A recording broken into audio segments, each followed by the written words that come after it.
Congratulations, you have cleared your CA Inter examination September 25 and you are now a CA finalist. But भैया law के अंदर तो काफ़ी दिक्कत आ रही है। मैं एक चीज़ पढ़ता हूँ, दूसरी पे जाता हूँ तो पहले भूल जाता हूँ। राइटिंग प्रैक्टिस बिल्कुल भी नहीं करी है, पढ़ने का भी थोड़ा कम ही मन होता है। मैं तो टैक्सेशन वगैरह पे ध्यान दे रहा था, तो मैंने लॉ कम ही पढ़ी है। जनरल क्लॉजेज एक्ट मैंने इतना नहीं पढ़ा है।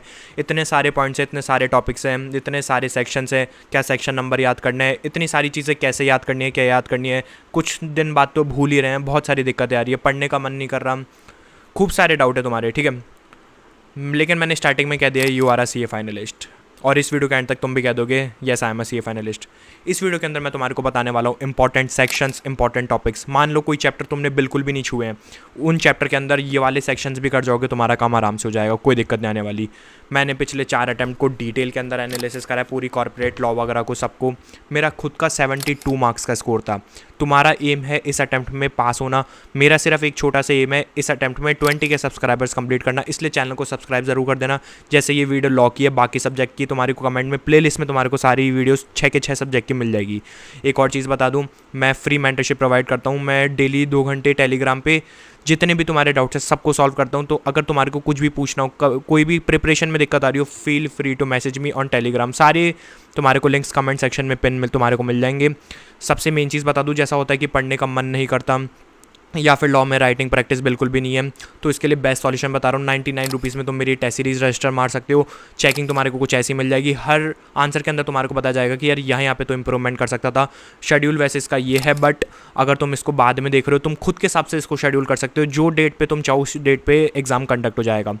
जैसा कि मैं बता रहा हूँ, ये एक वीडियो पेपर प्रिडिक्शन वाली है, तो जस्ट एक ये प्रिडिक्शन है, 100% एक्यूरेट कुछ भी नहीं है। ये बहुत अच्छे एनालिसिस के बेस्ड पर, और मैंने खुद का बहुत दिमाग लगा के ये सारी चीज़ें मैंने बनाई हैं।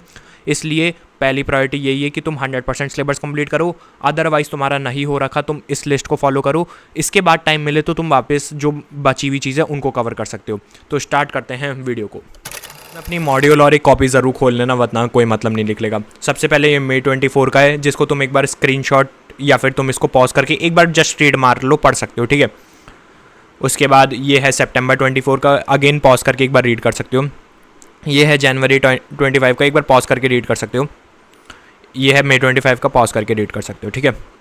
ये है डिटेल एनालिसिस, मतलब कौन से सेक्शन से, कौन से चैप्टर से क्वेश्चन आया था हर अटैम्प्ट के अंदर। सबसे मेन चीज़ बताऊँ, एक चीज़ तुम खुद भी एनालाइज कर सकते हो इसके अंदर। जैसे तुम जाओगे सेकंड के ए के अंदर, ये तुम देख सकते हो दोनों। इसके अंदर देखो, मतलब ऐसा नहीं होता कि पिछली बार वो सेक्शन आ गया तो इस बार नहीं आ सकता, ऐसा बिल्कुल भी नहीं होता। यहाँ पे तुम देख सकते हो सेकंड ए के अंदर दोनों बार में रिपीट होता, और ये काफ़ी जगह खूब सारी चीज़ें, ये देख लो, ये चैप्टर 5 का ये 76 वाला भी रिपीट हो रखा है। तो ऐसी खूब सारी चीज़ें हैं जो कि रिपीट होती है। तो ऐसा बिल्कुल भी नहीं कि जो पिछले अटैम्प्ट में आ गया वो इस अटैम्प्ट में नहीं आ सकता। ये तो सिर्फ एक एनालिसिस की है, मैंने डिटेल के अंदर पूरा एनालिसिस करा है, जो मैं तुम्हारे को आगे बताने वाला हूँ। एक बार तुम चाहो तो इसको पॉज करके रीड कर सकते हो, तुम्हारी मर्जी है। सेम ही है वैसे, ऊपर वाला वही है, फिर भी एक बार पॉज करके रीड करना चाहो। ये है अपना चैप्टर वाइज वेटेज की, हर चैप्टर में से कितना मार्क्स का क्या आया था। अब देखो, चैप्टर 1 से प्रिलिमिनरी से इतना वैसे भी कुछ नहीं आता, बाकी 1-2 डेफिनेशन है जो तुम खुद से लग सकते हो, तो उसको पढ़ने की इतनी ज़रूरत नहीं है। सबसे मेन चीज़ है कि अगर तुमने 100% सिलेबस कंप्लीट कर रखा है, तो जो इंपॉर्टेंट एरिया है ना, उन पे ज़्यादा फोकस करना है। और तुमने कुछ भी नहीं करा ना, तो तुम थोड़ा मार्क्स देखो कि किससे क्या आ रहे हैं, ठीक है। इसको तुम पॉज करके पढ़ सकते हो। वैसे जनरली 1-2 चीज़ें मैं तुम्हारे को ऊपर से बताऊँ थोड़ी।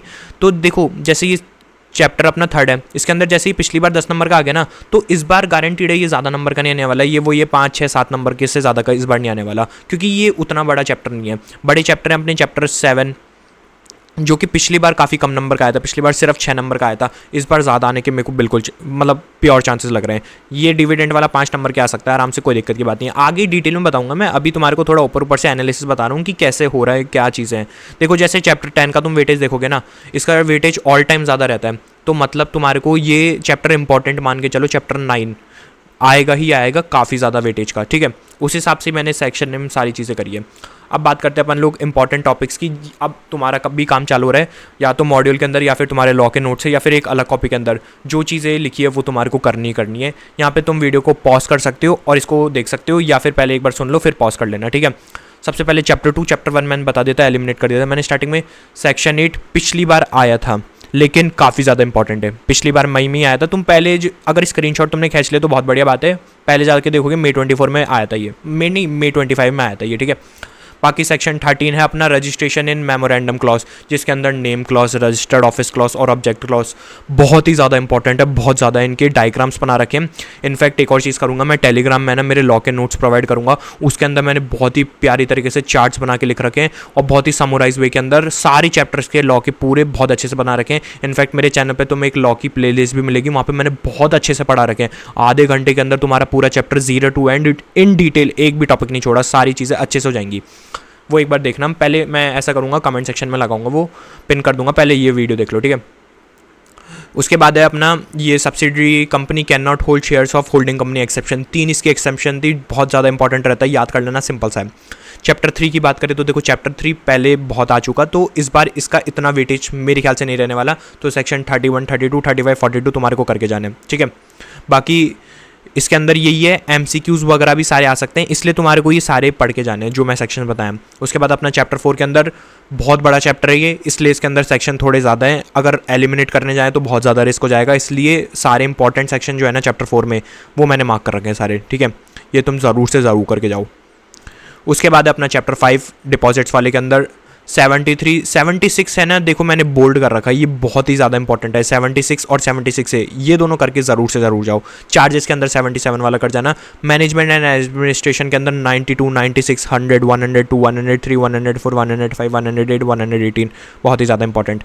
डिक्लेरेशन ऑफ डिविडेंड की बात करें तो process of distribution of dividend, section number 123 जो है ना 5, 30, 7, 7, मतलब जैसे ही डिविडेंड डिक्लेयर करा 5 दिन के अंदर सेपरेट बैंक अकाउंट में जमा कराना है, 30 दिन के अंदर शेयर होल्डर को पे करना है, नहीं करा तो अनपेड डिविडेंड अकाउंट में 7 दिन के अंदर ट्रांसफर हो जाना चाहिए, जहाँ पे IEPF के अंदर 7 साल तक पड़ा रहेगा। देखो मेरे को अभी तक पूरा याद है, और इसके अंदर 2 इंटरेस्ट रेट भी होती है, 18% की इंटरेस्ट रेट और 12%, दोनों अलग अलग चीज़ों में। अगर तुमने जमा नहीं करवाया फिर उसको पे नहीं करा तो तुम्हारे को इंटरेस्ट के साथ पे करना पड़ेगा।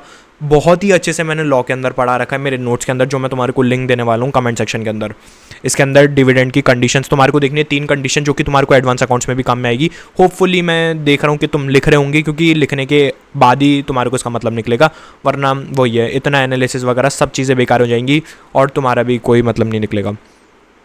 उसके बाद है अपना prohibition of declaration of dividend, उसके बाद है प्रोहिबिशन वाला है, और फिर IEPF के अंदर छोटा सा एक बार रीड मार लेना IEPF, ठीक है, कि इसके अंदर कौन कौन से 5 पॉइंट याद कर लेना स्टार्टिंग के। फिर है relief of punishment of company in failure of 30 days, 5 reasons, बहुत ही ज़्यादा सिंपल से और आने के काफ़ी ज़्यादा चांसेस रहते हैं इसके भी, जिसके अंदर कंपनी ने 30 दिन में पेमेंट नहीं करा, बट कुछ कुछ एक्सेप्शन है जहाँ पे 30 दिन में नहीं भी करा तो भी कोई दिक्कत की बात नहीं है, ठीक है।